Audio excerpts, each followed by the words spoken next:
الرحمن الرحيم. باب ما جاء في ترك الصلاة على الشهيد.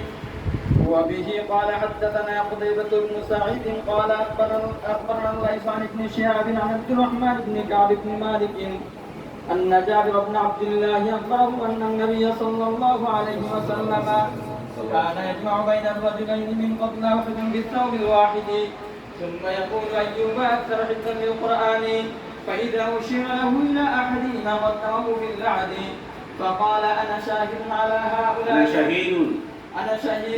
هؤلاء يوم القيامة وأمر بدفنهم في دمائهم ولم يصلي عليهم ولم يغسلوا. الباب عن أنس بن مالك رضي الله تعالى عنه قال أبو عيسى حديث جابر حديث حسن صحيح وقد روي هذا الحديث عن الزهري عن أنس عن النبي صلى الله عليه وسلم وروي عن الزهري عن عبد الله بن ثعلبة بن أبي سعيد عن النبي صلى الله عليه وسلم ومنهم من ذكره عن جابر وقد اختلف أهل العلم بالصلاة على الشهيد فقال بعضهم لا يصلي على الشهيد وهو قول أهل المدينة وبه يقول الشافعي وأحمد رحمهم الله وقال بعضهم يصلي على الشهيد واحتجوا بحديث النبي صلى الله عليه وسلم أنه صلى على حمزة رضي الله تعالى عنه وهو قول الثوري وأهل الكوفة وبه يقول إسحاق رحمه الله. بسم الله.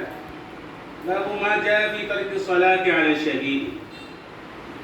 শহীদের জানাজার নামাজ পড়া হবে কি হবে না এ নিয়ে উলামায়ে কেরামের মধ্যে ইখতিলাফ আছে। এই বাবে ইমাম তিরমিজি রাহমাতুল্লাহ আলাইহি যে হাদিসগুলো এনেছেন সেগুলা নামাজ তরক করা যেতে পারে।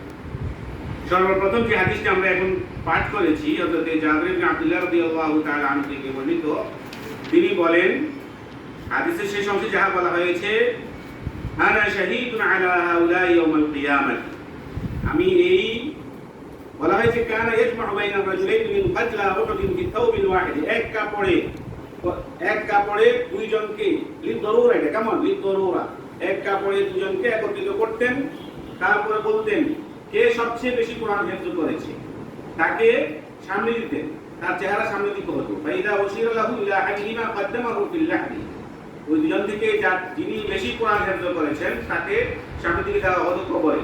তারপরে নবীজি এদের উপরে সাক্ষী হিসেবে নিজেকে বলেছেন আনা শাহীদুন আলা হাউলা ইয়াউমাল কিয়ামাহ ওয়া আমারা বিদাফনিহিম ফি দিমাইহিম, এবং প্রত্যেক শহীদকে তাদের রক্ত দ্বারা তাদেরকে দাফন করতে বলা হয়েছে।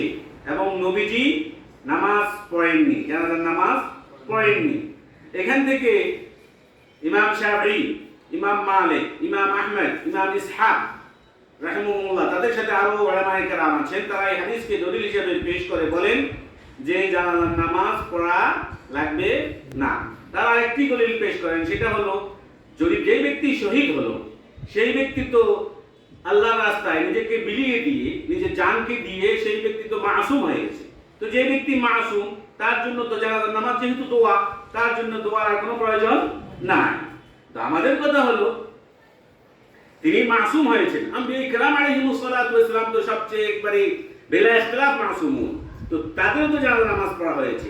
এখানে তারা মাসুম হয়েছেন, তারা ইসলাম হয়েছেন, এটা আমরা ইখতিলাফ করছি না, কিন্তু তাদের জন্য যে জানাজার নামাজ পড়ানো হবে সেটা হবে তা'যীমান লাহুম, তা'যীমান লাহুম, তারা আল্লাহর রাস্তায় নিজেদেরকে বিলিয়ে দিয়েছেন, আমরা তাদের জন্য সম্মানের হিসাবে দোয়া করতে পারবো না, জানাজার নামাজ পড়তে পারবো না, এটা হয় না।